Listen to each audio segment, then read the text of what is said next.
Dans cette génération, on a beaucoup d'enfants qui sont paresseux.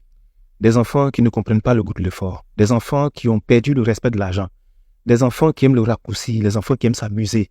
Des enfants qui sont habitués à tout recevoir facilement sans faire d'efforts. Et la majorité de ces enfants qui sont paresseux, c'est très souvent les enfants des anciens pauvres.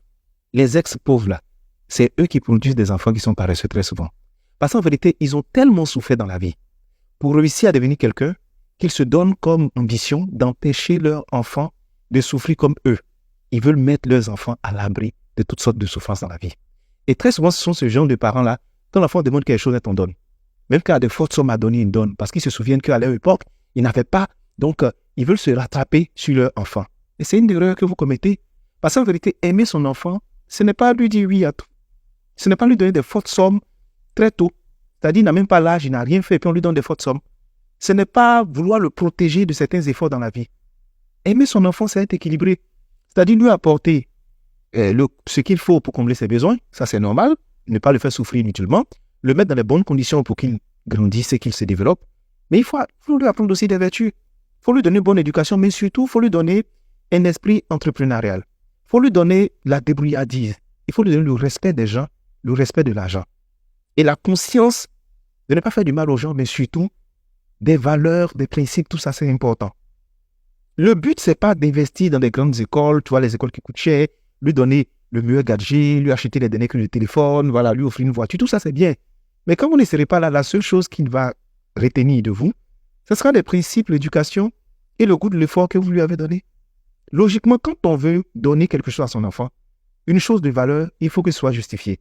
Il faut qu'il ait posé des actions, il ait fait des efforts qui justifient que tu lui donnes cela. Vous devez tisser des contrats avec vos enfants.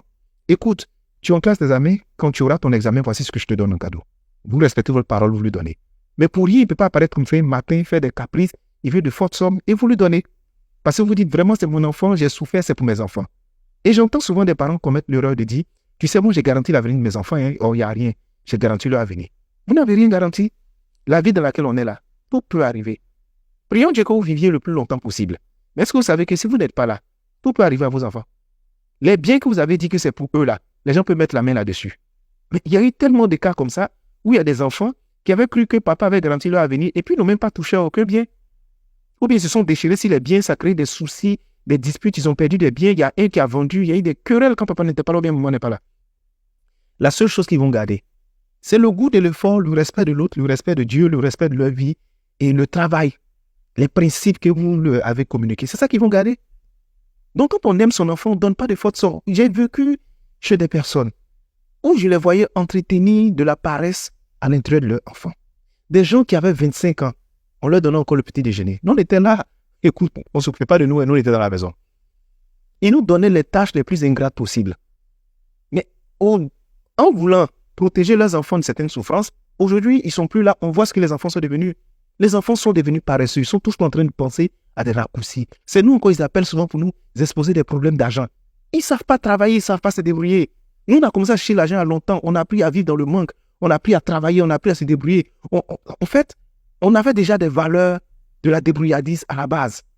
Et c'est ce qui nous a permis de nous débrouiller dans la vie.